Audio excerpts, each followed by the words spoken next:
I don't think we've ever seen anything quite like what we saw in this scene. It's honestly kind of mind-blowing. The scene we're talking about today was the culmination of 21 films that came before it. The film it appears in reportedly cost over $350 million to make, and this scene alone must have cost a fortune. And based on how the film performed both at the box office and on streaming, it's probably one of the most viewed film scenes of all time as well. Welcome to How Stories Work with Jay Sherer. Let's talk about the Avengers Endgame portals scene.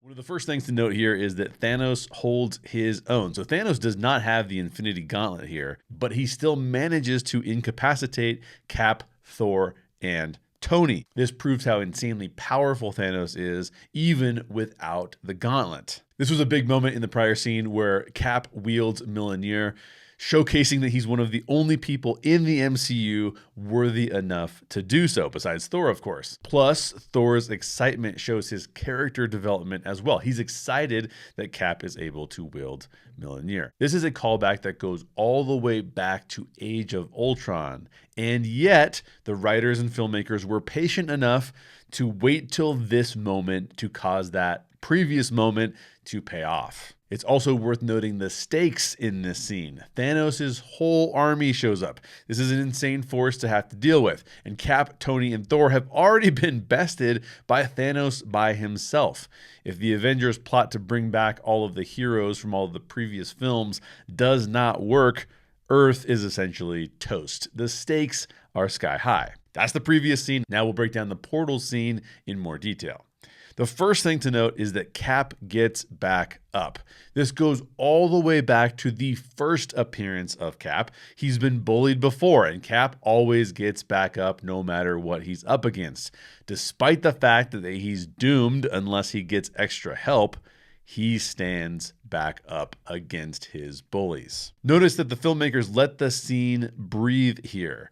They don't rush this part of the film. They're building the tension by having Cap tighten his shield and then showcasing the might of Thanos' army versus one guy with this wide shot. On your left may be one of the best moments of dialogue in the entire MCU. If you remember, the on your left callback was a joke from Captain America the Winter Soldier, and it was used in a friendly rivalry between two competing friends. But here, the line is repurposed for something far more powerful and impactful. It basically means, Cap, we've got your back. It's not just Cap versus Thanos' entire army alone. It's all of the heroes coming back to fight off evil. It's a brilliant repurposing of that line, which was a callback to Cap's past. One of the things I really like about this scene is how Black Panther and the Wakandans show up first. In the first Black Panther, Wakanda was cut off from the rest of the world, but T'Challa made a promise to help others with Wakanda's resources. This is that chance, which builds off the first film. Again, building block on top of building block in the MCU just to get to this scene. It's also worth noting, at least in my opinion, that T'Challa would have been an excellent choice to lead the Avengers after Cap.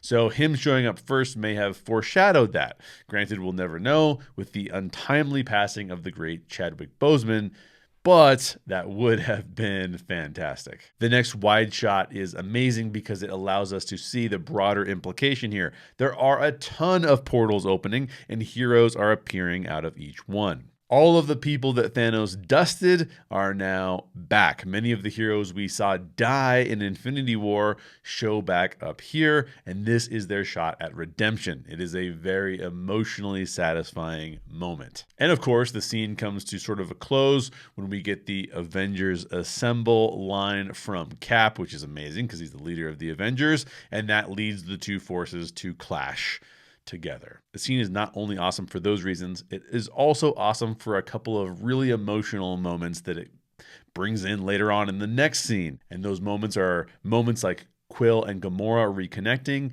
and Tony and Peter Parker reconnecting as well, especially when Tony gives Peter a big hug. So in short, this scene is phenomenal, and I'm going to get into how it was written. But first, let's talk about the factors that make this scene so unique in film history. So what makes this scene so unique? Well, it's the culmination of 21 films. 21 films in the Marvel Cinematic Universe came before Avengers Endgame. That's almost unheard of. The only franchises that even come close to that level of serial storytelling are Star Wars, Harry Potter, Fast and the Furious, and maybe James Bond, although that's more episodic than it is serial.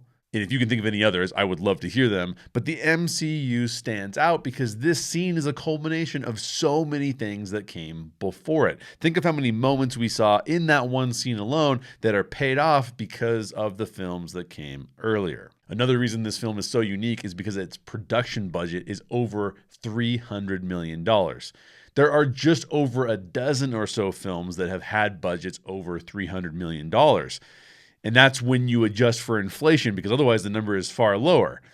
99.9% of films do not get this kind of budget. That's a little depressing for a screenwriter like me, because it probably means I'll never get to write a scene like this, but I want to, so I'm sure as hell going to try, and we'll talk about how to write one of these scenes in my next video. But the sheer amount of money that was used to make this film ends up making this scene really unique, because it costs a fortune just to film this particular scene and the conclusion of Endgame.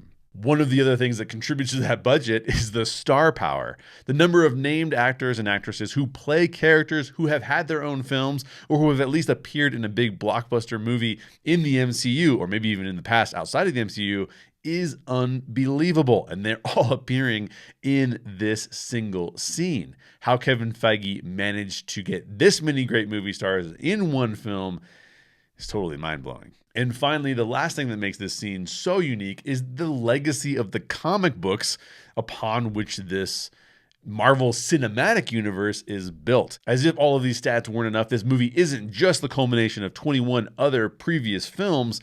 It also draws from the vast comic book universe Marvel has created, which is simply stunning. That's why it's almost impossible to make a film like this and to film a scene like this. You have to have so many other things coming before it to make it work. So hopefully I've proved the case that this is one of the most unique scenes in film history. Now, my question as a screenwriter is, how do I write a scene like this? And how do you write a scene like this? And how do we make it so special? That's coming up on my next show. Be sure to subscribe so we can learn lessons from Avengers Endgame and how to write a great scene like the portals scene. If you enjoyed this video, hit the like button for me and subscribe for future videos. My questions for you for this video are: what makes this scene so special to you? Do you agree that it's one of the most unique scenes in film history? Why or why not? Let me know in the comments down below. Thanks for watching. Bye.